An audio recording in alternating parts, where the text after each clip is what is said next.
नमस्कार प्राइम समाचारमा स्वागत छ। म सुषमा श्रेष्ठ र म रोहन श्रेष्ठ। सुरु गरौँ अहिलेसम्मका प्रमुख समाचारबाट।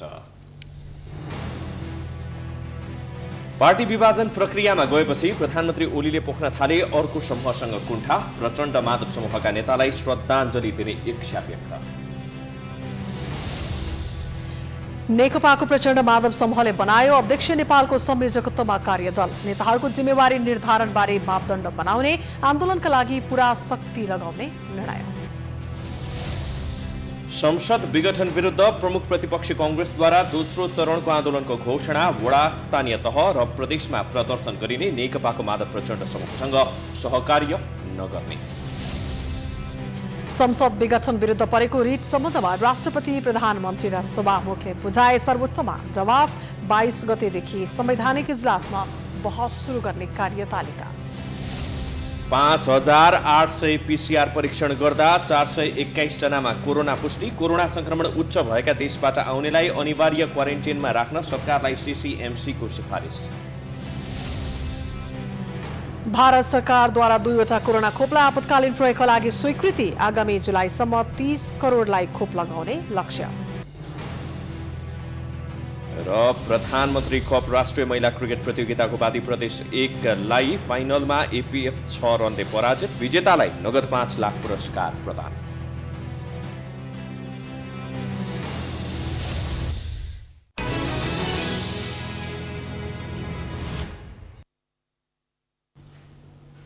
अब समाचार विस्तारमा। प्रधानमन्त्री केपी शर्मा ओलीलाई नेपाली राजनीतिमा प्रष्ट वक्ताको रूपमा पनि चित्रण गरिन्छ। उनले आफ्नो भाषणमा उखान टुक्का प्रहार गर्दै विरोधीहरूलाई आरोप लगाउने गर्छन्। उनको भाषण सुनेर धेरैले ताली पनि बजाउँछन्, रमाइलो मान्छन्। तर ओली कहिलेकाहीँ आफ्नो मर्यादा भन्दा तल झरेर बोल्न पनि पछि पर्दैनन्। त्यस्तै भयो आजको एक सार्वजनिक कार्यक्रममा पनि। प्रज्ञा प्रतिष्ठानमा भएको कार्यकर्ता प्रशिक्षण कार्यक्रममा दर्जन बढी उखानटुका र गाली वर्षाएका केपी ओलीले आइतबार कार्की बैंक्वेटमा भएको कार्यक्रममा पनि आफ्नो शैलीलाई कायम नै राखे। शनिबार पुष्पकमल दाहाल, माधव नेपाल र त्यो समूहका नेतालाई भन्न बाँकी केही नराखेका ओलीले आइतबार पनि झन बढी आरोप लगाए। कतिसम्म भन्न पछि परेनन् भने उनले आफ्ना पूर्व सहकर्मीलाई शहीद भएको भए बरु श्रद्धाञ्जली दिन तयार रहेको तर अहिले स्मरण गर्न नचाहेको भन्दै आफ्नो मर्यादा नै भुलेर टिप्पणी गर्न पनि पछि परेनन्। तपाईहरु शहीद भएको भए, शहीद भएर गएको भए श्रद्धाञ्जली दिनुहुन्थ्यो। तपाईहरु शहीद त होइन। अब तपाईहरुलाई कार्यक्रमहरुमा स्मरण गर्नुपर्ने पनि आवश्यकता छैन। खाली तपाईहरुले जुन धुलो उडाउनुहुन्छ त्यसमा हामीले पानी छम्किनुपर्छ, त्यो धुलो बस्छ। राजनीतिक रूपमा तल्लो स्तरको वाक्यांश प्रयोग गरेर विपक्षीलाई कटाक्ष गरेका ओलीले तिनै विपक्षीलाई आफ्नो समूहमा आउन आग्रह समेत गरे। नेताहरूमा कुर्सीको पीर भएकाले कुर्सी यथावत राखिएको समेत बताए। तर फेरि 2-4वटा पिलो निचोरियो भने तौल नघट्ने भन्दै कटाक्ष नै गरे। त्यस्ता छटपटीहरू छोडेर आउनुहोस्। पार्टीमा तपाईहरुका ठाउँहरू यथावत छन्। तपाईहरु बस्ने कुर्सी हामीले यथावत राखिदिएको छ। तपाईहरुलाई पीर कुर्सीको छ धेरै थाहा छ। तपाईहरुलाई कुर्सीको पीर भएको हुनाले कुर्सी यथावत राखिदिएको छ। जीवन शर्माले एउटा गीत गाउनु भएको छ। गीतको एक लाइन यस्तो छ, पिलो निचोरिदैमा ओजन घटेको हुन्न। त्यस्तै प्रधानमन्त्री केपी ओलीले पार्टी फुटाउन प्रचण्ड माधव समूहले खुमलटारमा 280वटा बैठक बसेको आरोप लगाएका छन्। उनले त्यसबाहिर अरू 35वटा बैठक बसेको पनि दाबी गरेका छन्। ओलीले नेतृत्व र प्रधानमन्त्रीलाई खुइल्याउन तथा पार्टी फुटाउन बैठकहरू भएको बताएका हुन्। उनीहरूले पार्टी नेतृत्वलाई कसरी खुइल्याउने, पार्टी नेतृत्वलाई कसरी कमजोर पार्ने, त्यसै कुरामा उनीहरूको समय बर्बाद। आज बिहान मात्रै मैले रेकर्डहरू पल्टाएर हेरेँ। गएको वैशाख 13 गतेदेखि पुष 4 गतेसम्म खुमलटारमा मात्रै पार्टी फुटाउने षड्यन्त्रका बैठकहरू 280वटा बस्या। खुमलटारमा मात्रै 280वटा बैठक गनेर मैले रेकर्ड हेरेँ। हो, नेता भएपछि भाषणमा दक्ष हुनुपर्छ। कार्यकर्तालाई मात्र होइन, सबै जनतालाई रिझाउन पनि जान्नुपर्छ। तर यसको मतलब आफ्नो पदीय मर्यादा नै भुल्नुपर्छ भन्ने होइन। संसद विघटनपछि चौतर्फी आलोचना खेपेका ओलीले आफ्नो बोली सुधारे हुन्थ्यो भन्ने शुभेच्छा धेरैको छ। तर यस सम्बन्धमा उनी ओलीले विचार गर्ने कि नेकपा प्रचण्ड र माधव समूहको स्थायी कमिटी बैठकले नेताहरूको जिम्मेवारी विभाजन गर्न कार्यदल गठन गरेको छ। नेताहरूको जिम्मेवारी निर्धारणबारे मापदण्ड बनाउन अध्यक्ष माधव कुमार नेपालको संयोजकत्वमा कार्यदल बनेको हो।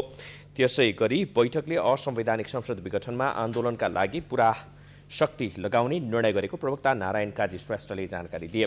बैठकमा प्रचण्डले अहिलेको लडाईँ विधि पद्धति र सिद्धान्त मान्ने कि नमान्ने भन्ने बीचको भएको बताएको श्रेष्ठले जानकारी दिए। कम्युनिस्ट आन्दोलनलाई रक्षा गर्न एकताबद्ध हुनुपर्नेमा प्रचण्डले जोड दिएका हुन्।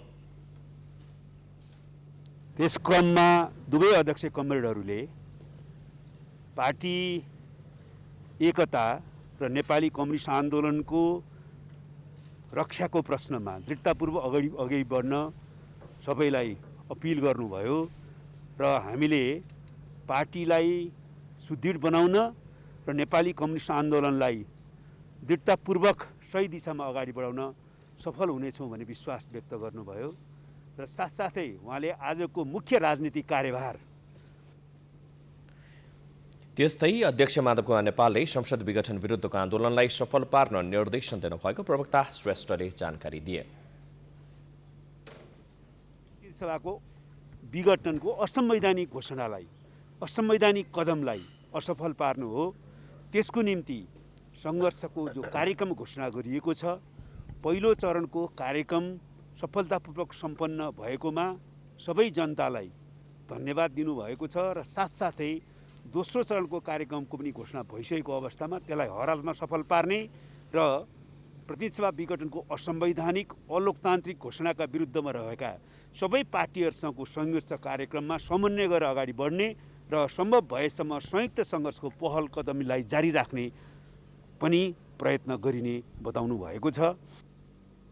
बैठकले स्थायी कमिटी बैठकमा छलफल हुने एजेन्डाहरू तय गरेको छ। अर्को बैठक भोलि दिउँसो 1 बजे बस्नेछ। यसैबीच अध्यक्ष पुष्पकमल दाहाल सोमबार पत्नी सीता दाहालको उपचारका लागि भारतको मुम्बई जाने भएका छन्। आजको स्थायी कमिटी बैठकमा दाहालले पत्नी सीताको उपचारका लागि आफू मुम्बई जान लागेको जानकारी गराएका हुन्। सीता वंशाणुगत पार्किन्सन जस्तो देखिने रोगले पीडित छिन्। मुम्बई जाने भएपछि आफू भोलिको बैठकमा उपस्थित हुन नसक्ने जानकारी दाहालले गराएका थिए। प्रमुख प्रतिपक्षी नेपाली कांग्रेसले संसद विघटन विरुद्ध दोस्रो चरणको आन्दोलन घोषणा गरेको छ। पार्टी कार्यालय सानेपामा आइतबार बसेको कांग्रेस केन्द्रीय कार्य समिति बैठकले कांग्रेस आन्दोलनमा नै रहेको निष्कर्ष निकाल्दै आन्दोलनका थप कार्यक्रम सार्वजनिक गरेको प्रवक्ता विश्वप्रकाश शर्माले जानकारी दिए। बैठकले पुस 25 गते कांग्रेसले 330 प्रदेश सभा क्षेत्रमा प्रदर्शन गर्ने निर्णय गरेको छ भने माघ 3 गते 753 वटा स्थानीय तहमा प्रदर्शन गर्ने जानकारी दिएका हुन्।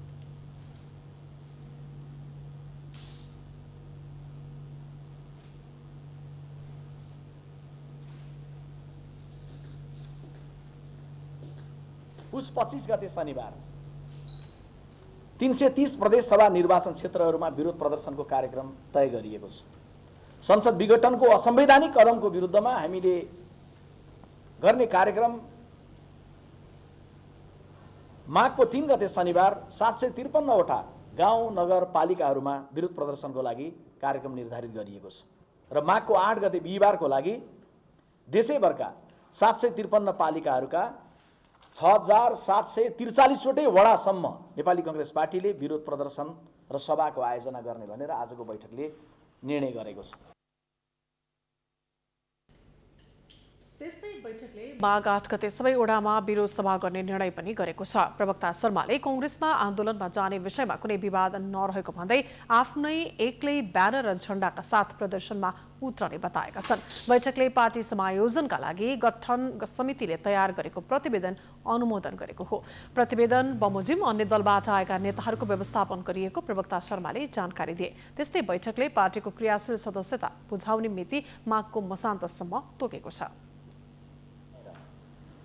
कसले कुन जिम्मेवारीमा कहाँ कुन रूपमा रहने भन्ने सन्दर्भमा विस्तृत रूपमा विवरण तयार भएको र त्यो विवरण पश्चात यो विषयले एउटा टुङ्गो प्राप्त गरेको म तपाईहरुलाई जानकारी गराउन चाहन्छु। यसलाई आजको बैठकले सर्वसम्मतिले क्रियाशील सदस्यता बुझाउने अन्तिम मिति 2077 साल माघको मसान्तका लागि हामीले तय गरेका छौं। बैठकमा प्रस्तावित भएर सर्वसम्मतिले यो पनि पारित भएको छ। कांग्रेसले भातृ तथा शुभेच्छुक संस्था र जिल्ला कार्य समितिहरूलाई पनि केन्द्रको कार्यक्रमसँग नजुत्ने गरी सडक सङ्घर्षका कार्यक्रम गर्न निर्देशन दिएको छ। संसद विघटनको विरुद्धमा नेकपाकै प्रचण्ड माधव समूह, प्रमुख प्रतिपक्षी कांग्रेस र तेस्रो ठूलो दल जनता समाजवादी पार्टी उभिएका छन्। तीनवटै दलले विरोधका कार्यक्रमहरू पनि गरिरहेका छन्, तर विरोध र आन्दोलनका लागि एकसाथ अघि बढ्न भने सकेको छैन, जसले गर्दा सरकार विरुद्धको आन्दोलन कमजोर देखिएको छ। प्रधानमन्त्री केपी शर्मा ओलीले अकस्मात रूपमा संसद विघटन गरेपछि नेकपाकै प्रचण्ड माधव समूह विभाजित छ। प्रमुख प्रतिपक्ष नेपाली कांग्रेसले पनि 5 गते नै पदाधिकारी बैठक बोलाएर प्रधानमन्त्रीको कदमलाई असंवैधानिक भएको ठहर गर्दै विरोध गर्ने तयारी गर्यो। प्रतिपक्षमै बसेको जसपा पनि प्रधानमन्त्रीको कदम विरुद्ध आन्दोलनका कार्यक्रम नै घोषणा गरेर सडक आन्दोलनमा होमिएको छ। प्रचण्ड माधव समूह पनि पहिलो चरणको आन्दोलन स्वरूप सडक प्रदर्शन नै गर्यो। अहिले नेकपाको उक्त समूहले 1 महिना लामो दोस्रो चरणको आन्दोलनको कार्यक्रम घोषणा गर्दै अगाडि बढेको छ। सत्तासीन पार्टीकै केही समूह, प्रमुख प्रतिपक्ष लगायत अन्य दलले आफ्नो तौरबाट आन्दोलन घोषणा गर्दै अगाडि बढे पनि एकै ढिक्का भने हुन सकेका छैनन्। विघटन पश्चात विभाजित बनेको नेकपाकै प्रचण्ड माधव समूहले विभिन्न दललाई एकै ढिक्का भएर सशक्त आन्दोलन गर्नको लागि पहल गरे पनि उक्त प्रयास भने सफल हुन सकेन। फलस्वरूप नेकपाको प्रचण्ड माधव समूहले एक्लै आन्दोलनको कार्यक्रम घोषणा गर्न बाध्य बनेको छ। प्रचण्ड माधव पक्षको नेकपाले कांग्रेससँग सहकार्यको प्रस्ताव गरेपछि कांग्रेसले ग्रिन सिग्नल दिएको थियो, तर कांग्रेसले केन्द्रीय समितिबाट निर्णय लिनुपर्ने भनेपछि दुई दल बीच तालमेल मिल्न सकेन। सभा विघटनको असंवैधानिक कदमको विरुद्धमा रहेका 3 राष्ट्रिय पार्टीहरूको संयुक्त बैठक भएको थियो। त्यो बैठकमा हाम्रो यो असंवैधानिक र प्रतिगामी कदमको विरुद्ध समान धारणा रह्यो, तर सङ्घर्ष कसरी गर्ने भन्ने बारेमा नेपाली कांग्रेसको केन्द्रीय कमिटीको बैठक भोलिदेखि नै छ। त्यो बैठक सम्पन्न भएपछि त्यो बैठकको निर्णयअनुसार हामी तपाईहरुसँग फेरि वार्ता गर्नेछौँ भनेर नेपाली कांग्रेसले भनेको थियो, तर नेपाली कांग्रेसको त्यो केन्द्रीय कमिटीको बैठक अहिलेसम्म सिद्ध्याएन। उता प्रमुख प्रतिपक्ष दल नेपाली कांग्रेसले पनि संसद विघटन पछिको राजनीतिक घटनाक्रमको विषयमा छलफल गर्नको लागि 7 गतेदेखि केन्द्रीय समिति बैठक बोलायो। 10 गतेसम्म बैठक बसेर स्थगित भएको केन्द्रीय समितिले 13 गते देशभरका 165 वटा निर्वाचन क्षेत्रमा आन्दोलन गर्यो। अब कांग्रेस अरू दलसँग समन्वय गरेर विरोध प्रदर्शन गर्ने पक्षमा छैन। अहिले मिलेर चाहिँ विरोध त सबैतिर आखिर चाहिँ सबैले विरोध गरेपछि त त्यो विरोधको चाहिँ परिणाम न महत्त्वपूर्ण कुरो हो। त्यसकारण एकै ठाउँमा हिँड्दैमा त्यो सहज हुने जसपाको नि हामीले देखेका छौँ। हिजो उहाँहरू चाहिँ त्यत्रो विरोध गर्नुभयो, त्यसकारण आफ्नै बुतामा हामी आफ्नो काम गर्ने र आफ्नै किसिमबाट हामीले विरोधको कार्यक्रम पनि आफ्नै किसिमबाट गर्ने, त्यो नै उपयुक्त हामीले ठान्यौँ। संसद विघटनलाई असंवैधानिक भएको ठहर गरेका लगभग सबैजसो दलको विरोधको आवाज सेलाउँदै गएको छ। विघटन विरुद्धमा सर्वोच्चमा परेको निवेदनको फैसला कुर्ने मनस्थितिमा अधिकांश दलहरू रहेका छन्। अब सर्वोच्चको फैसला नै अन्तिम विकल्प बनेको छ। संसद विघटन विरुद्ध परेको रिट सम्बन्धमा सर्वोच्च अदालतले जवाफ माग गरेका 3वटा निकायले आज जवाफ पेश गरेका छन्। राष्ट्रपति कार्यालय, प्रधानमन्त्री तथा मन्त्री परिषद कार्यालय र सभामुखले जवाफ पेश गरेका हुन्। प्रधानमन्त्री कार्यालयले संसद विघटन संवैधानिक भएको जवाफ दिएको छ भने सभामुखले असंवैधानिक भएको जिकिर गरेका छन्। आजै राष्ट्रपति कार्यालयले पनि जवाफ दिएको बताइएको छ।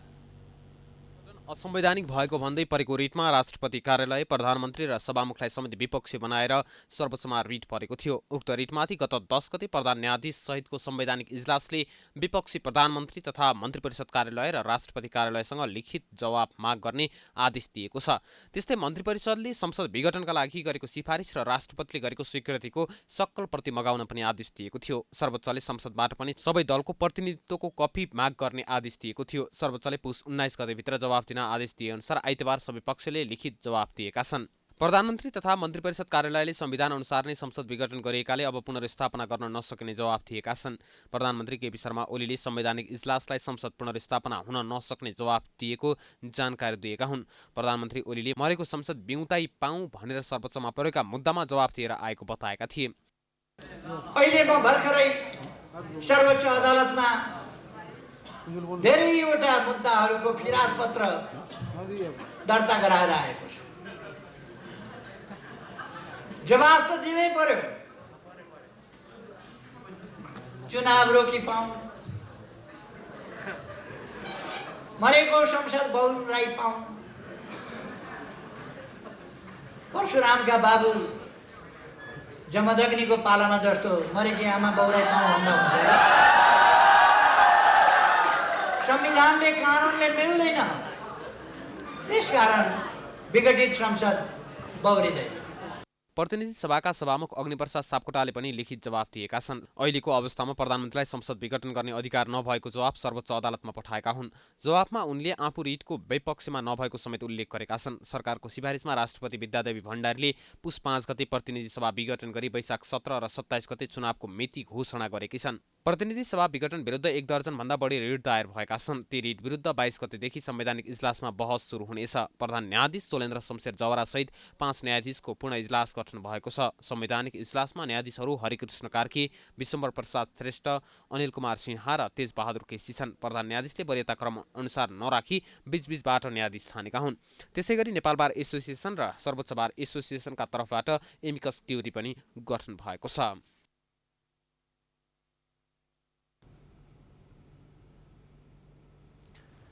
गत 24 घण्टामा 5,800 जनाको PCR परीक्षण गर्दा 421 जनामा कोरोना पुष्टि भएको छ। कुल संक्रमितको संख्या 2,61,008 पुग्दा निको हुनेको संख्या 2,54,400 छ। सरकारले एन्टिजेन परीक्षण विधिबाट कोरोना परीक्षण गरी पोजिटिभ नतिजा आएकाहरूलाई कोरोना संक्रमित सरह उपचार गर्न निर्देशन दिएको छ।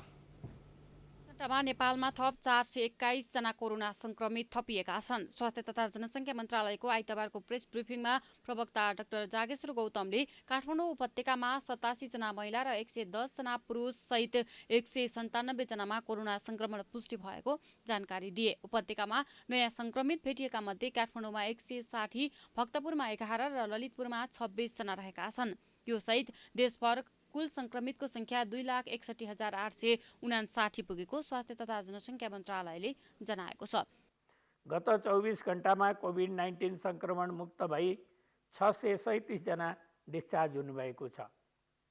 यससँगै आजसम्म संक्रमण मुक्त भई डिस्चार्ज हुनेको संख्या 2,54,494 पुगेको छ, जसमा प्रदेश 1बाट 29,723, प्रदेश 2 20,400, बागमती प्रदेश 1,39,039, गण्डकी प्रदेश 16,910, लुम्बिनी प्रदेश 28,276, कर्णाली प्रदेश 6,344 र सुदूरपश्चिम प्रदेशबाट 13,802 जना हुनुहुन्छ। हालसम्मको कोभिड-19 संक्रमणबाट मुक्त हुने दर 97.2% पुगेको छ। गत 24 घण्टामा 5,800 जनाको PCR परीक्षण गरिएको थियो। यो सँगै नेपालमा PCR परीक्षण हुनेको संख्या 19,48,502 पुगेको छ। आइतबार थप 8 जना कोरोना संक्रमितको मृत्यु भएको छ। यो सँगै कोरोना संक्रमित मृतकको संख्या 1,878 पुगेको मन्त्रालयले जनाएको छ। गत 24 घण्टामा 637 जना उपचारपछि निको भएका छन्। यो सँगै नेपालमा निको हुनेको संख्या 2,54,494 पुगेको मन्त्रालयले जनाएको छ। सरकारले एन्टिजेन परीक्षण विधिबाट कोरोना परीक्षण गरी पोजिटिभ नतिजा आएकाहरूलाई कोरोना संक्रमित सरह स्वास्थ्य उपचार गर्न निर्देशन दिएको छ। प्रवक्ता गौतमले कोभिड-19 को एन्टिजेन परीक्षण सम्बन्धी निर्देशिका अनुसार एन्टिजेन परीक्षणमा पोजिटिभ नतिजा आउनेलाई कोरोना संक्रमित मानिने भएकोले एन्टिजेन परीक्षण गर्दा पोजिटिभ नतिजा आएका व्यक्तिलाई संक्रमित मानी उनीहरूको खोज अनुसन्धान र उपचार गराउन कोभिड-19 संकट व्यवस्थापन केन्द्र साथै प्रदेशका सामाजिक विकास मन्त्रालय र सबै अस्पताललाई निर्देशन दिएका छन्। कोभिड-19 को एन्टिजेन परीक्षणको निर्देशिका अनुसार परीक्षण गर्दा संक्रमण पुष्टि भएका व्यक्तिहरूलाई संक्रमित मानी खोज अनुसन्धान उपचार आदि गराउनु हुन कोभिड-19 संकट व्यवस्थापन केन्द्र, सबै प्रदेश सामाजिक विकास मन्त्रालयहरू र सबै अस्पतालहरूलाई स्वास्थ्य तथा जनसङ्ख्या मन्त्रालय यो जानकारी गराउँदछ। देशभर सक्रिय संक्रमितको संख्या 5,487 रहेको छ। यसमध्ये संस्थागत आइसोलेसनमा 3,521 जना र होम आइसोलेसनमा 1,966 जना रहेका छन्। पछिल्लो 24 घण्टामा PCR परीक्षणको संख्या 5,800 रहेको छ। आइसियुमा उपचाररत 179 जना र भेन्टिलेटरमा 35 जना संक्रमित रहेको प्रवक्ता गौतमले बताए। हालसम्म 367 जना क्वारेन्टाइनमा रहेका छन्। कोभिड-19 संकट व्यवस्थापन केन्द्र निर्देशक समितिले पछिल्लो समय कोरोना संक्रमण उच्च भएका देशबाट आउने नागरिकलाई अनिवार्य क्वारेन्टिनमा राख्न सिफारिस गरेको छ। सिंहदरबारमा आइतबार बसेको बैठकले केही देशमा पुनः कोरोना संक्रमणको दर बढ्दै गएको भन्दै ती देशबाट नेपालभित्र नै नागरिकलाई 10 दिनसम्म क्वारेन्टिनमा राख्ने व्यवस्था मिलाउन मन्त्री परिषद समक्ष सिफारिस गर्ने निर्णय गरेको हो। बैठकले तेस्रो मुलुकबाट नेपाल आउने नागरिकलाई अनलाइन फर्म भर्ने व्यवस्थालाई प्रभावकारी बनाउन पर्यटन मन्त्रालयलाई निर्देशन दिने निर्णय गरेको प्रधानमन्त्री तथा मन्त्री परिषद कार्यालयका सचिव महेन्द्र गुरागाईले जानकारी दिए। थप काम कारबाहीहरू गर्नुपर्ने भन्ने निर्णय भएको छ, जसमा त्यस्ता मुलुकहरूबाट आउने यात्रुहरूलाई 10 दिनसम्म क्वारेन्टाइनमा राख्ने व्यवस्था मिलाउने र त्यो अनुसार निर्णय गर्नको लागि मन्त्री परिषदमा प्रस्ताव लैजाने भन्ने निर्णय भएको छन्। र यो बाहिर तेस्रो मुलुकबाट नेपाल आउने व्यक्तिहरूलाई अनलाइन फारम भर्ने व्यवस्था मिलाइएकोमा त्यसलाई यो नयाँ भाइरसको कारणले अझ त्यसलाई चाहिँ प्रभावकारी रूपमा भराउने र त्यो पर्यटन तथा संस्कृति पर्यटन तथा नागरिक उड्डयन मन्त्रालयले ती फारमहरूलाई अनिवार्य रूपमा गर्न एयरलाइन्सहरूलाई भनेर व्यवस्थित गर्ने भन्ने निर्णय भएको छ। कोरोना महामारीपछि विभिन्न क्षेत्रमा रोक लगाइएकोमा केही क्षेत्रलाई खुला गर्न सिफारिस गर्ने निर्णय पनि गरिएको उनले बताए।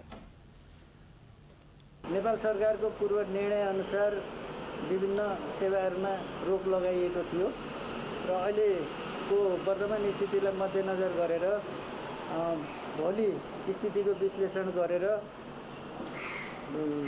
संक्रमणको जोखिमको स्थितिलाई हेरेर रोक लगाउन सक्ने गरी जिल्ला कोभिड सङ्कट व्यवस्थापन केन्द्रबाट रोक लगाउन सक्ने गरी हाललाई खुला गर्न निर्णयको लागि मन्त्री परिषदमा पठाउने निर्णय भएको छ। त्यस्तै कोरोना संक्रमण कम हुँदा नागरिकमा सुरक्षा सचेतना कम देखिएकाले स्वास्थ्य सुरक्षा मापदण्डलाई कडाइका साथ पालना गराउन र कारबाही गर्न समेत जिल्ला सङ्कट व्यवस्थापन केन्द्रलाई निर्देशन दिने निर्णय बैठकले गरेको छ। समाचारको सिलसिला जारी छ, हामी विश्रामपछि आउँछौँ।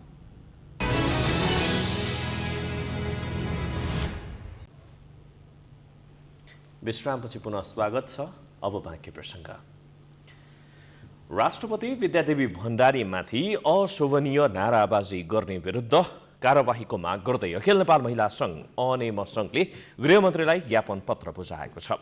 नेकपा ओली पक्षको अनेम सङ्घले आइतबार गृहमन्त्री रामबहादुर थापालाई भेटेर विभिन्न सार्वजनिक कार्यक्रम, भेला, जुलुस तथा सामाजिक सञ्जालबाट राष्ट्रपतिलाई गाली गलौज गर्नेहरू विरुद्ध कानुनी कारबाहीको माग गरेको हो। सङ्घले कारबाही नभए कानुनी प्रक्रियामा जाने चेतावनी दिएको छ। लोकतन्त्रमा असन्तुष्ट पक्षहरूले सभा जुलुस गर्ने तथा आफ्नो विचार अभिव्यक्त गर्ने स्वतन्त्रता भए पनि प्रधानमन्त्री र राष्ट्रपतिको विरुद्धमा अमानवीय, अमर्यादित, अशोभनीय तथा अराजक अभिव्यक्ति आएको अनेम सङ्घले बताएको छ। ज्ञापन पत्र बुझ्दै गृहमन्त्री रामबहादुर थापाले राष्ट्रपतिमाथि अशोभनीय र अमर्यादित विषय उठाइएको प्रति सरकारको ध्यान आकर्षण भएको बताएको छ। साथै सम्बन्धित निकायलाई छानबिन गरी कारबाही गर्न निर्देशन दिएको बताइएको छ। यसैबीच राष्ट्रपति भण्डारी र प्रधानमन्त्री ओलीलाई अमर्यादित गाली गलौज गर्ने व्यक्तिको खोजीमा प्रहरी जुटेको छ। संसद विघटनको विपक्षमा गत मङ्गलबार भएको प्रदर्शनका क्रममा अमर्यादित नारा लगाउने व्यक्तिको प्रहरीले खोजी गरिरहेको हो। गत मङ्गलबार नेकपा प्रचण्ड माधव समूहले गरेको प्रदर्शनका क्रममा आपत्तिजनक नाराबाजी गरिएपछि यस विषयमा बालुवाटारमा पनि चासो देखाएको थियो।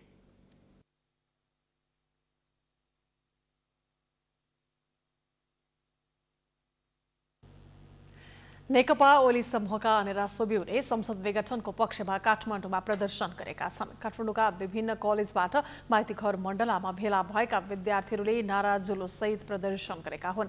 मण्डलाबाट कार्की ब्याङ्क्वेटसम्म सडक प्रदर्शन भएको थियो। उनीहरूले प्रधानमन्त्री ओलीले चालेको कदमको समर्थनमा नारा लगाएका थिए भने अखिल र सूर्य चिन्ह अङ्कित झण्डाका साथ प्रदर्शनमा सहभागी भएका उनीहरूले प्रचण्ड र माधव नेपालको विरुद्धमा नाराबाजी गरेका थिए।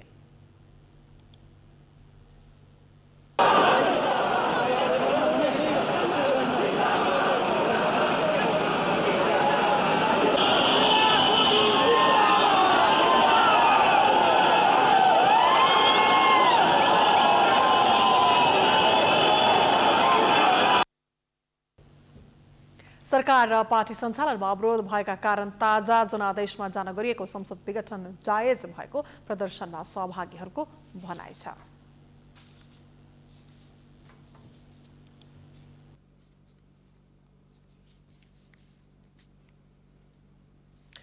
2 वर्ष यता जनताका प्रत्यक्ष सवालमा सरकारसँग निरन्तर वार्ता गरे पनि कुनै सुनवाई नभएको भन्दै नेकपा जनवादीले आइतबार काठमाडौँमा विरोध प्रदर्शन गरेको छ।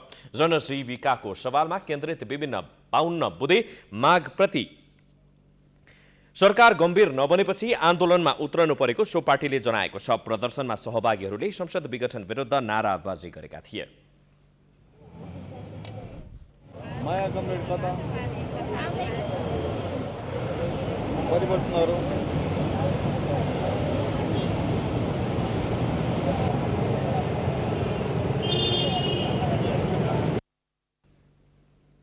उनीहरूले विभिन्न समूहका पीडितहरूलाई राहत, पुनर्स्थापना, सहुलियत, सुविधासँग सम्बन्धित मागहरू अघि सारेका छन्। प्रदर्शनकारीले द्वन्द्व पीडित प्रहरीलाई न्याय देऊ, हामीलाई समाजमा पुनर्स्थापित गराइदेऊ, गरिबले चाहे जति निःशुल्क पढ्न पाउने कहिले र कहाँ जस्ता प्लेकार्ड बोकेका थिए। पश्चिमी वायुबाट निम्नचापीय प्रणाली विकास भएकाले आजदेखि केही दिनसम्म देशका धेरै जसो स्थानमा वर्षा र हिमपात हुने सम्भावना रहेकाले सजगता अपनाउन मौसमविदले सबैमा आग्रह गरेका छन्। मौसम पूर्वानुमान महाशाखाले आइतबार दिउँसो विशेष मौसम बुलेटिन जारी गर्दै मंगलबारसम्म मौसमप्रति सचेत रहन चेतावनी दिएको हो। महाशाखाका अनुसार पश्चिमी वायुमा विकसित निम्नचापीय प्रणालीको प्रभावले आजदेखि केही दिनसम्म देशका धेरै जसो भूभागमा बदली, वर्षा र हिमपात हुने सम्भावना छ। यो प्रणाली पुस 22 गते बुधबारदेखि मात्र कमजोर हुँदै जानेछ। आजदेखि सुदूरपश्चिम कर्णाली, लुम्बिनी तथा गण्डकी प्रदेशमा आंशिकदेखि सामान्य बदली रही उच्च पहाडी र हिमाली भेगमा हल्कादेखि मध्यमसम्म हिमपात तथा पहाडी तथा तराईका थोरै स्थानमा हल्का वर्षाको सम्भावना छ। आज रातिदेखि पुस 21 गते मंगलबारसम्म बागमती प्रदेश, प्रदेश 1 र प्रदेश 2 का धेरै जसो स्थानमा आंशिकदेखि सामान्य बदली भई उच्च पहाडी र हिमाली भूभागका केही स्थानमा हल्का हिमपात र पहाडी भूभागका थोरै स्थानमा हल्का वर्षा हुने सम्भावना रहेको महाशाखाले बुलेटिनमा उल्लेख गरेको छ। दाङको तुलसीपुर उपमहानगरपालिकाको 19 स्थित छिल्लीकोटमा पछिल्लो समय आन्तरिक पर्यटकको चहल पहल बढ्दै गएको छ। नेपालको 2224 राज्यको ऐतिहासिक र धार्मिक आस्था रहेको कारण प्रसिद्ध रहेको छिल्लीकोटमा भ्यू टावर निर्माण भएसँगै आन्तरिक पर्यटकहरूको चहल पहल बढेको हो। उपमहानगरपालिकाको विकट क्षेत्रका रूपमा रहेका कारण पनि छिल्लीकोट खासै चर्चामा आउन सकेको छैन। पछिल्लो समय भ्यू टावर लगायत अन्य संरचनाहरू निर्माण भएसँगै छिल्लीकोट चर्चामा आउँदै गएको छ। छिल्लीकोटको मुख्य आकर्षण केन्द्र भनेको एक छेउको टापुमा कालिका र अर्को टापुमा मालिका भगवतीको मन्दिर रहनु हो। भ्यू टावर निर्माण भएसँगै छिल्लीकोट भ्रमण गर्नेको संख्या बढेको छ। छिल्लीकोटको टापुबाट दाङ उपत्यका लगायत पहाडी जिल्लाको हिमश्रृङ्खला राम्रोसँग अवलोकन गर्न सकिन्छ।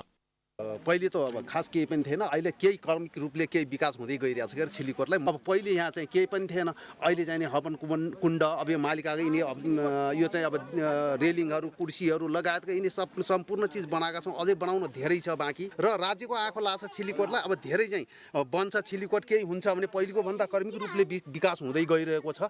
भौगोलिक रूपमा विकट भए पनि धार्मिक आस्थासँगै दाङ उपत्यका अवलोकनका लागि पनि छिल्लीकोटमा आन्तरिक पर्यटक पुग्ने गरेका छन्। तर छिल्लीकोट पुग्न सुविधा सम्पन्न सडक र पूर्वाधारको विकाससँगै सरसफाइमा स्थानीय सरकारले ध्यान दिनुपर्ने आन्तरिक पर्यटकको सुझाव छ। एकदम राम्रो छ भन्ने सुनिरहेको थियौँ, अनि त्यसपछि आउँदाखेरि एकदमै ठिक लाग्यो, राम्रो रहेछ। कस्तो लाग्यो? सबै ठाउँ हेरिसक्नु? हजुर, एकदम जताततै देखिँदो रहेछ, एकदमै राम्रो छ। छिल्लीकोटमा आइसकेपछि जताकतै देखिन्छ दाङ, अनि दाङ हेर्न रहेछ, पहाडहरू पनि एकदम देखिन्छ। एकदम बाटो यहीँसम्म भइदिएको भए राम्रो हुन्थ्यो, अनि सरसफाइ पनि एकदम अलि धेरै भइदिएको भएपछि झन् राम्रो हुन्थ्यो। छिल्लीकोट भनेर त धेरै पटक सुनिसकेको थिएँ, तर पनि म चाहिँ आएको थिएन है, फर्स्टचोटि आएको। साथीहरू भन्दै थियो जताततै देखिन्छ, दाङ उपत्यका देखिन्छ, पहाडहरू देखिन्छ भन्दै थियो, त्यही भएर आएको। तर आउँदा रमाइलो भयो। हामीलाई चाहिँ भन्न त हिँड्दै जानुपर्छ, गाह्रो हुन्छ भन्नुहुन्थ्यो, तर पनि हामी गाडी रिजर्भ गरेर आएको, त्यही भएर रमाइलो भयो। साथीहरू पनि धेरै छन्, अरू त सबै ठिक छ, यति बाटोमा सुधार ल्याइदिनुहोस् अनि सरसफाइमा अलिक धेरै, त्यति हो। छिल्लीकोटमा तत्कालीन राजाहरूले प्रयोग गरेको सामानहरू लगायत टुनी हिल, इन्द्रचोक लगायत ठाउँ भएकाले पनि महत्त्वपूर्ण मानिने स्थानीयको भनाइ छ। यता तुलसीपुर उपमहानगरपालिकाले भने उपमहानगरभित्रका पर्यटकीय स्थलहरूको सूची तयार गरी संरक्षण र सम्वर्धनका लागि योजना बनाएको जनाएको छ। उपमहानगरपालिकालाई नै पर्यटन गन्तव्यका रूपमा विकास गर्ने भन्दा सबै पर्यटकीय गन्तव्यहरूको सूची तयार गर्ने, त्यसको आकर्षण वृद्धिका लागि पूर्वाधार निर्माण गर्ने ती गन्तव्यहरूमा होमस्टेहरू बनाउने कामलाई अघि बढाएको छौँ र छिल्लीकोटमा हामीले होमस्टेको सुरुवात गरेका छौँ। त्यहाँको अरू पर्यटन पूर्वाधार विकासलाई जोडेर केबुल कार सञ्चालनका निम्ति हामीले सम्भाव्यता अध्ययन गरेर लगानीकर्ताहरूसँग हामीले छलफल अघि बढाएका छौँ। छिल्लीकोट लगायत दाङका पर्यटकीय सम्भावना बोकेका क्षेत्रको संरक्षण र सम्वर्धन गरी प्रचार प्रसार गर्न सके अवलोकनका लागि पर्यटकको संख्या बढ्ने देखिन्छ। तर अग्लो डाँडामा भ्यू टावर निर्माण गर्ने बजेटले त्यहाँ पुग्ने सडक स्तरोन्नति गरी आवागमनमा सहज हुने देखिन्छ। प्राइम टाइम्स टेलिभिजनका लागि दाङबाट सुमन केसीको रिपोर्ट। मर्मत र संरक्षणको अभावमा सोलुखुम्बुमा रहेको एकमात्र दलित छात्रावास जीर्ण बन्दै गएको छ। आर्थिक अवस्था कमजोर भएका दलित विद्यार्थीलाई अध्ययनमा सहयोग पुर्याउन छात्रावासको व्यवस्था गरिएको थियो, तर छात्रावास निर्माण भएको झण्डै 15 वर्ष बितिसक्दा समेत छात्रावास मर्मत तथा व्यवस्थित नहुँदा जीर्ण भएर भत्कने खतरा बढेको हो। निर्माण भएको सोलुखुम्बुमा रहेको दलित छात्रावास भवन जीर्ण बन्दै गएको छ। मर्मत तथा संरक्षणमा व्यवस्थापन पक्षले चासो नदिँदा भवन जीर्ण भएर भत्कने खतरा बढेको छ। सोलु दुधकण्ड नगरपालिका 5 सल्लेरी स्थित तत्कालीन हिमाली उत्पीडित समुदाय उत्थान मञ्च सोलुखुम्बुले सञ्चालन गरेको दलित छात्रावास अव्यवस्थित बनेको विद्यार्थीको गुनासो छ। व्यवस्थापन समितिले संरक्षणमा चासो नदिएका कारण भवन जीर्ण भएर भत्कँदै गएको र कोठाहरूमा घाँस जङ्गल पलाएको विद्यार्थीहरूको गुनासो छ। अब यहाँ अहिले हेर्दाखेरि अब हामी पनि अब कन्टिन्यू यहाँ बसिरहँदैन। अब हामी आउँदाखेरि निस्किने गर्दाखेरि चाहिँ धेरै समस्याहरू छन्। अब जस्तो खानेपानीको समस्या भयो, होइन, शौचालयको समस्या भयो, भित्रको फोहोरहरू भयो, धेरै समस्याहरू छ। अब जस्तो यहाँ खानेपानीको समस्या के छ भन्दाखेरि पानी भनेको त्यहाँनिर फोहोर पानीहरू यताउताबाट आएको पानी जम्मा भएर त्यो पानी चाहिँ खाने गर्थ्यौँ हामी पहिला चाहिँ। अहिले पनि त्यस्तै स्थिति छ कि यो मासतिरबाट धेरै अब यहाँको बासिन्दाहरूले फोहोर फाल्ने त्यो जङ्गलकै पानी हामीले पिउने गरेको थियौँ। अहिले पनि त्यस्तै छ समस्या। वर्षौंदेखिको समस्या समाधानका लागि व्यवस्थापन समितिलाई आग्रह गरेको भए पनि सुनवाई नभएको विद्यार्थीको दुखेसो छ। ग्रामीण क्षेत्रबाट सदरमुकाम अध्ययनका लागि पुगेका दलित समुदायका विद्यार्थीलाई आर्थिक भार कम गर्न छात्रावास सञ्चालन गरिएको थियो। सहजीकरणका लागि बनाइएको छात्रावासमा खानेपानी लगायत समस्याका कारण विद्यार्थी थप पीडामा परेका छन्। यहाँ अब मैले देखेको समस्या चाहिँ अलिक पानीको समस्या, बिजुली त अहिले ठिकै छ सर, यस्तोमा अब हामीलाई बस्न अलि असहज जस्तो, पानी नहुँदा अब खाना पकाउन अलि समस्या, शौचालय नि अलि समस्या भन्नु पर्ला। 15वटा कोठा, शौचालय र भान्साकोठा रहेको छात्रावासमा हाल 1 दर्जन विद्यार्थी बस्दै आएका छन्। बजेट अभावका कारण छात्रावास भवन मर्मतका लागि समस्या भएको व्यवस्थापन समितिले जनाएको छ। 40 जना विद्यार्थी क्षमता रहेको छात्रावासको भवन मर्मतका लागि सोलु दुधकण्ड नगरपालिकालाई आग्रह गरेको व्यवस्थापन समितिले जनाएको छ। छात्रावास व्यवस्थापनमा सम्बन्धित निकायले ध्यान नदिँदा विद्यार्थीहरू महँगो रुपियाँ तिरेर अन्यत्र बस्न बाध्य भएका छन्। प्राइम टाइम्स टेलिभिजनका लागि सोलुखुम्बुबाट दिपेन्द्र पराजुलीको रिपोर्ट। समाचारको सिलसिला अझै जारी छ, हामी विश्रामपछि आउँछौँ।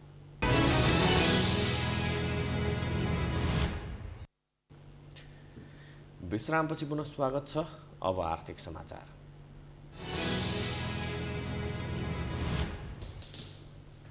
जाडो मौसममा तातो र न्यानो हुने रहर कसलाई पो हुँदैन र, तर यही मौसममा आवश्यक पर्ने ज्याकेट, स्वेटर र सिरक लगायतको मूल्य गत वर्षको तुलनामा निकै महँगिएको छ, जसका कारण बजारमा जाडोका लागि आवश्यक कपडा किन्न टाढा टाढाबाट असन बजार पुगेका उपभोक्ता बजार मूल्यले सुनेर रित्तै फर्किन बाध्य छन्। लगाउने न्यानो कपडा किन्नुभयो, सायद कमैले मात्रै किन्नुभयो होला, किनकि अहिले बजारमा रहेका कपडामा मूल्य सुनेरै उपभोक्ता त्रसित हुने गरेका छन्। व्यापारिक केन्द्र मानिने काठमाडौँको असन्न, न्यू रोड लगायतका क्षेत्रमा पुगेका उपभोक्ताहरू कपडाको मूल्यमा भएको मूल्य वृद्धिका कारण किन्न नसक्ने भएका छन्।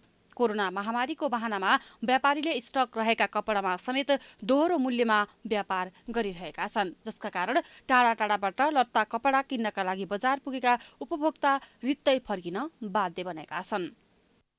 सस्तो पाउँछ यो न्यू रोडमा भनेर हामी यतिकै सपिङकै लागि हिँड्या हो, तर त्यस्तो सस्तो जस्तो सोचेर हामी यता आएको थियौँ, दोब्बरै महँगो जस्तै फिल भइरहेछ मलाई, किनकि योभन्दा 1 इयर अगाडि पनि आएको थिएँ म त्यतिखेर र अहिलेमा चाहिँ डबलै महँगो जस्तो लागिरहेछ। न्यानो लुगाहरू त छ बजारमा, एकदम बजारमा त छ लुगा, तर धेरै एक्सपेन्सिभ छ, धेरै महँगो छ लुगाहरू किन्न। हामी त बजारमा त भाउ खोज्दै सोध्दै हिँड्ने हो, अब किन्न सकिन्छ कि सकिँदैन, यस्तो महँगो त सकिँदैन नि, यस्तो कोभिडको टाइममा त होइन, कसैको व्यापार छैन, यस्तै छ नि त, अप्ठ्यारो छ नि त अहिले, त्यस्तो अवस्थामा त्यतिको किन्न त नि सकिँदैन होला।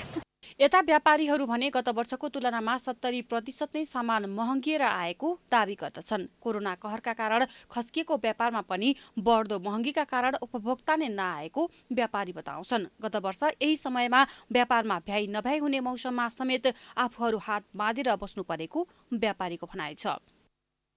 व्यापार त अब पहिलाभन्दा त धेरै कमै छ। अब त्यही अनुसारको अब सामान पनि राम्रोसँग आएको छैन, गाडी चलेको छैन। सामान आए तापनि तपाईँको सबै एयरबाट आइरहेछ। एयरबाट आउँदा चाहिँ अलि महँगो पर्न जान्छ।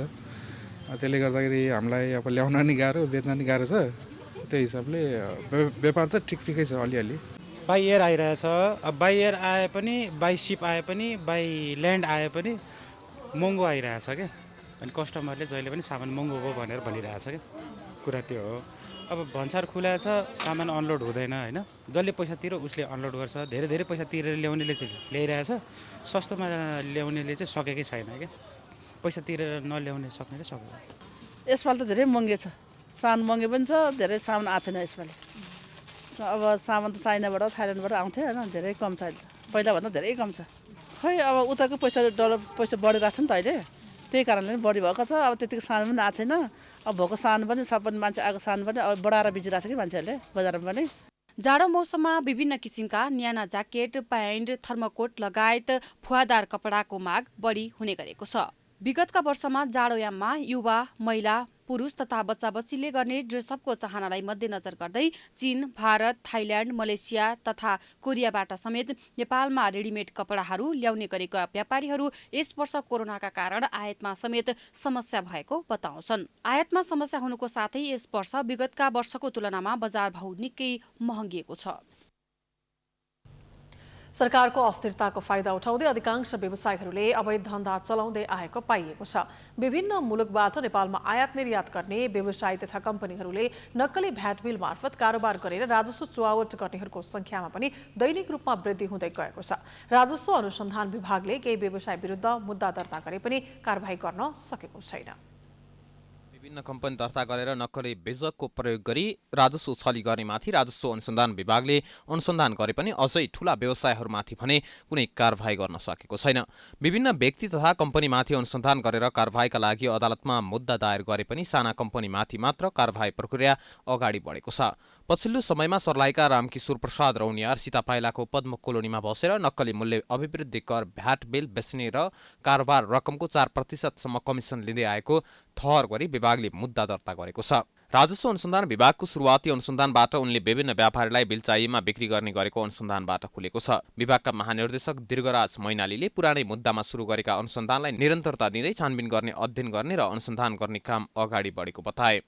त्यसको अवधिमा चाहिँ हामीले पुराना जति पनि हामीले सुरु गरेका अनुसन्धानहरू थिए ती अनुसन्धानलाई हामीले निरन्तर रूपमा चाहिँ छानबिन अनुसन्धान अध्ययन गर्ने आन्तरिक रूपमा ती कामहरू गऱ्यौँ र लकडाउन हुनुभन्दा पहिला हिरासतमा रहेका केही मान्छेहरूलाई चाहिँ हामीले धरोटी जमानी लिएर तत्काल सरकारको नीतिअनुसार उनीहरूलाई तारिखमा राखेर चाहिँ छोडेर अनुसन्धान गरेका छौँ। जसले गर्दाखेरि त्यस्ता केसहरू टुङ्गो लगाउन अलिकति हामीलाई समय लाग्ने देखिया छ र अरू पाइपलाइनमा भएका केसहरू हामीले चाहिँ अनुसन्धान गरेर अलि जटिल खालका केसहरूको चाहिँ त्यो बिचमा पनि हामीले अनुसन्धान गरेर चाहिँ मुद्दा दायर गरेका छौँ। विभागले 26 जनाबाट 1 अर्ब 32 करोड 46 लाख बिगो असुल गरी जरिवाना र कैद सजाय माग्दा बेली विभागले उच्च अदालत पाटनमा मुद्दा दायर गरेको छ। विभागका महानिर्देशक मैनालीले लकडाउन हटाएसँगै चुहावटमा समेत वृद्धि हुने र सो रोक्नका लागि भन्दै सहजीकरण समिति समेत गठन गरेर कडाइका साथ कारबाही प्रक्रिया अगाडि बढाएको बताएका छन्।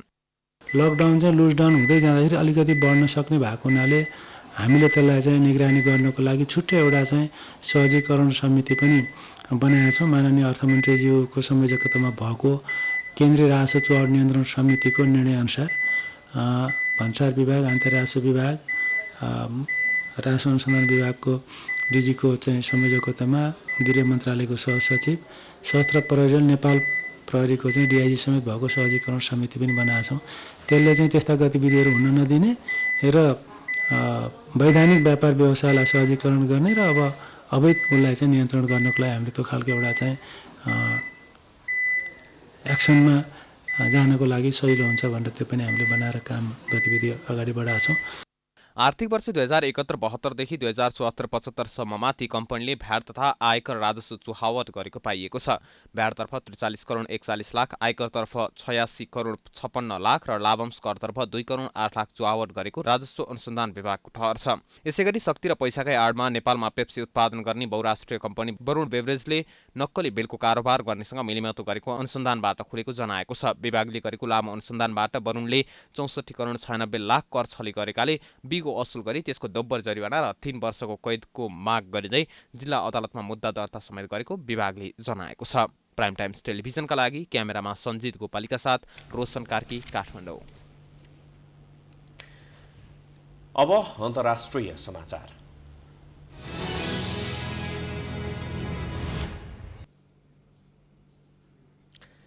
भारत सरकारले 2वटा कोरोना खोपलाई आपतकालीन प्रयोगका लागि स्वीकृति प्रदान गरेको छ। औषधि नियन्त्रण महानिर्देशनालयले आइतबार अक्सफोर्ड विश्वविद्यालय र एक्स्ट्राजेनेकाद्वारा विकास गरिएको कोभिसिल्ड र भारत बायोटेक र भारतीय औषधि अनुसन्धान परिषदको साझेदारीमा विकास गरिएको कोभ्याक्सिनलाई स्वीकृति दिएको हो। महानिर्देशनालयले आइतबार बिहान पत्रकार सम्मेलन गर्दै 2 खोपका सम्बन्धमा कम्पनीहरूले प्रस्तुत गरेको तथ्याङ्क र आवश्यक विवरणहरूको अध्ययनपछि दुवैलाई आपतकालीन प्रयोगका लागि अन्तिम स्वीकृति दिने निर्णय गरिएको जनाएको छ। कोभिसिल्डको उत्पादन serum institute of India SII र कोभ्याक्सिनको उत्पादन हैदराबाद स्थित भारत बायोटेकले गरिरहेको छ।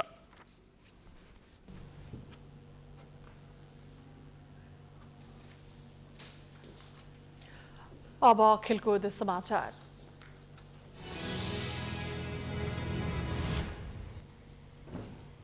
प्रधानमन्त्री कप राष्ट्रिय महिला क्रिकेट प्रतियोगिताको उपाधि प्रदेश नम्बर 1 ले जितेको छ।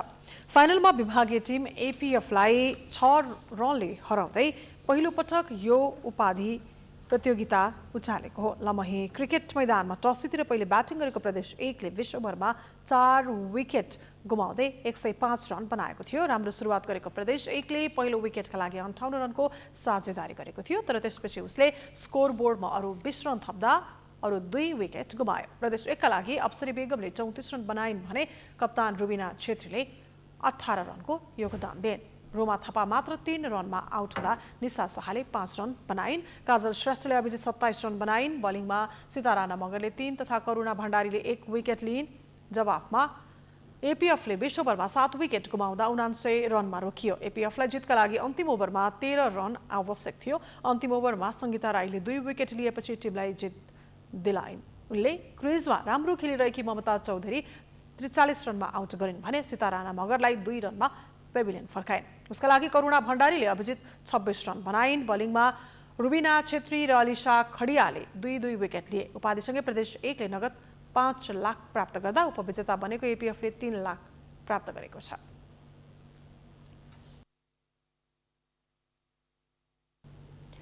यो सँगै हामी प्राइम समाचारको अन्त्यमा आइपुगेका छौँ। जाँदा जाँदै प्रमुख समाचार पुनः एकपटक।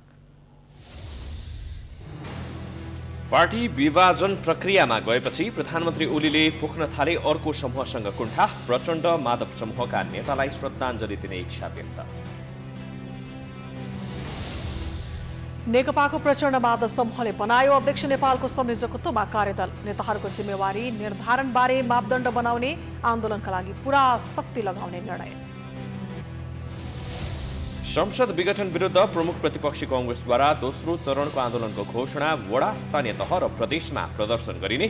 नेकपाको माधव प्रचण्ड समूहसँग सहकार्य नगर्ने।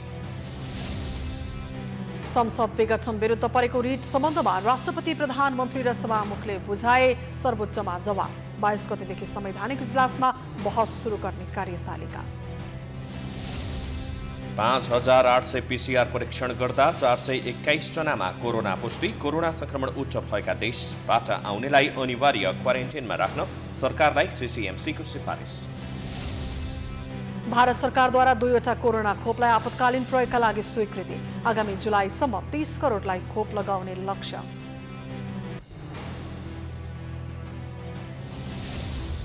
र प्रधानमन्त्री कप राष्ट्रिय महिला क्रिकेट प्रतियोगिताको उपाधि प्रदेश नम्बर 1 लाई फाइनलमा APF 6 रनले पराजित। विजेतालाई नगद 5 लाख पुरस्कार प्रदान। प्राइम समाचार अहिलेलाई सकियो। यसपछिको प्रस्तुति जनता जान्न चाहन्छन् ऋषि धमलाको साथमा। हेर्दै रहनुहोला प्राइम टाइम्स टेलिभिजन। नमस्कार।